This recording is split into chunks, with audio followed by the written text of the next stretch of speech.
12 তারিখে ইনশাআল্লাহ 11 দলীয় জোটের নেতৃত্বে কোন জামায়াতের সরকার হবে না, এনসিপির সরকার হবে না।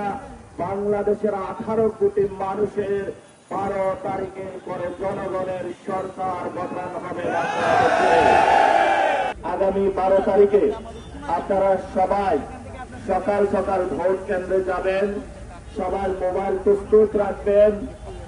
একজনের একটা মোবাইল, একটা টিভি স্টেশন ইনশাআল্লাহ ভূমিকা পালন করতে হবে। আপনারা জানেন অনেকভাবেই এই গণতন্ত্রকে রুদ্ধ করার জন্য এই শহীদরা জীবন দিয়েছিল গণতন্ত্রকে রক্ষা করার জন্য, তাদের পথ থেকে সরে আসে বাংলাদেশে গণতন্ত্রকে রুদ্ধ করার জন্য অনেক প্রচেষ্টা চালানো হয়েছে। আমাদের মা বোনদের পেটে লাথি মারা হয়েছে, কাউকে দা দিয়ে কোপ দেওয়া হয়েছে, কারো মাথায় বরফ নিক্ষেপ করা হয়েছে, কারো বোরকা ধরে টান দেওয়া হয়েছে, কাউকে খুন করা হয়েছে। আজকে আমাদের নির্বাচনী একটি ক্যাম্পে চাপাতি এবং ছুরি দিয়ে 4 জন ভাইকে আহত করে তারা পালিয়ে গিয়েছে।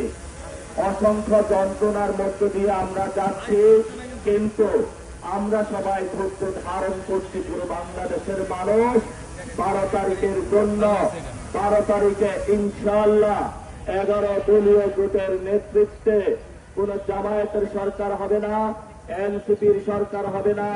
বাংলাদেশের 18 কোটি মানুষের 12 তারিখের পরে জনগণের সরকার গঠন হবে। অসংখ্য মানুষ জীবন দিয়েছিল। গতকালকে এক শহীদের জানাজার নামাজ পড়লাম শহীদ মিনারে। তার মাথায় বুলেটের আঘাতে তার খুলি অর্ধেক উড়িয়ে দেওয়া হয়েছিল, তারপর চাপাতি দিয়ে তার মাথায় আঘাত করা হয়েছিল।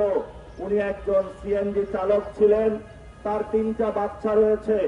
তার ওয়াইফের সাথে কথা বললাম, বলল আমি বাচ্চাকে জবাব দিতে পারি না।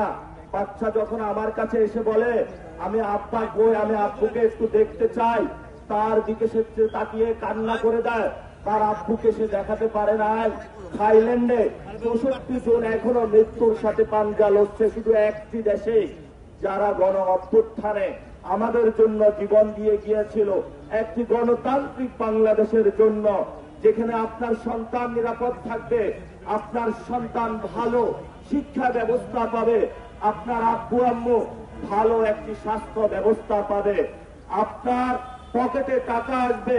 যে শ্রমিক, কুলি, মজুর যারা অসংখ্য বেদনা নিয়ে গত 50 বছর অপেক্ষা করেছিল, তারা আবাবিল পাখির মতো সেই 24-এর 5 তারিখে মাঠে নেমে এসেছিল।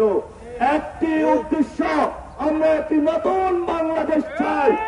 সেই বাংলাদেশে আর কোন জালেম আবির্ভূত হবে না, যারা চাঁদাবাজি করবে না, সন্ত্রাস করবে না, দুর্নীতি করবে না, যেখানে একটি সাম্য, মানবিক মর্যাদা এবং ন্যায় বিচারের জন্য বাংলাদেশ প্রতিষ্ঠিত হবে।